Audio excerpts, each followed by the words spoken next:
নমস্কার, কেমন আছেন সবাই? এখন ঘড়িতে বিকাল ৫টা মতো বাজে। আমি হঠাৎ করেই বেরিয়ে পড়লাম আমাদের নতুন ঠিকানার খোঁজে।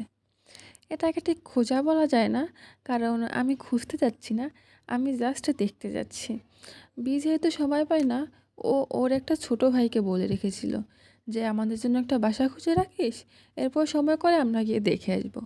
তো সেই কথা অনুযায়ী ভাইয়াটা একটা বাসা দেখে রেখেছিল। তো বাসাটা দেখেই বিকে কল করেছে যে, "এরকম ভাইয়া একটা বাসা দেখেছি, আপনাদের কখন সময় হবে আপনারা এসে দেখে যান।" তখন ভাইয়াটাকে বলল যে, "আমি তো ঠিক সময় বের করতে পারছি না। আমি তোর ভাবিকে বলে রাখছি, তুই তোর ভাবিকে নিয়ে বাসাটা দেখে আয়।" তখন হচ্ছে আমাকে কল করলো। কল করে বলল যে, "তুমি এখন রেডি হও, রেডি হয়ে বাইরে বেরোও। বাইরে রিপন দাঁড়িয়েছে। ও একটা বাসা দেখেছে, তুমি ওর সাথে গিয়ে বাসাটা দেখে আসো।" তখন আমি বললাম, "তুমি যাবে না? আমি একা যাব?"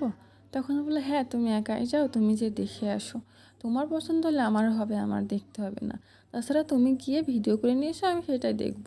আমি তো সময় পাচ্ছি না, এখন তো বের হতে পারছি না, তাই তুমি একাই যাও।" তো সেই কথা অনুযায়ী বেরিয়ে পড়লাম। জানেন তো, আমরা বাসা থেকে বেরিয়ে কিছু দূর আসার পরেই টিপটিপ বৃষ্টি পড়া শুরু হয়ে গেছে। আর বাসা থেকে ছাতাটাও আনা হয়নি। তাই টিপটিপ বৃষ্টিতে ভিজতে ভিজতে যাচ্ছিলাম। আর এখানে রাস্তাঘাটগুলোও না অতটা ভালো নয়, অলিগলির ভিতরটা তো, এই জন্য খুব একটা ভালো নয়। আর বৃষ্টি হচ্ছিল, তার জন্য কোত্থেকে হাঁটবো সেইটাই বুঝতে পারছিলাম না। আর বৃষ্টির টিপ টিপ ফোঁটা ফোনে পড়ছিল, যার কারণে ফোনটাও কাজ হচ্ছিল না, তাই ভিডিওটাও মনোপুত হয়নি। তাই তখন আর ভিডিও কন্টিনিউ করিনি। এই তো আমরা চলে এসেছি আমাদের বাসা দেখতে।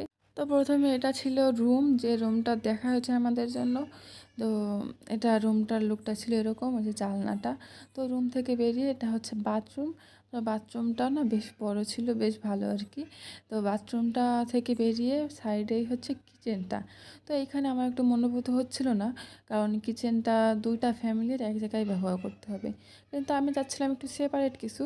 তো এটা বলার পরে আন্টি আমাকে বললো, "তাহলে চলো তোমাকে আরেকটা রুম দেখাই।" তো আন্টি আমাকে আরেকটা রুম দেখালো। বাট প্রবলেম হচ্ছে, রুমটা এখনও কমপ্লিট হয়নি, কিন্তু জানেন তো, রুমটা আমার বেশ পছন্দ হয়েছে।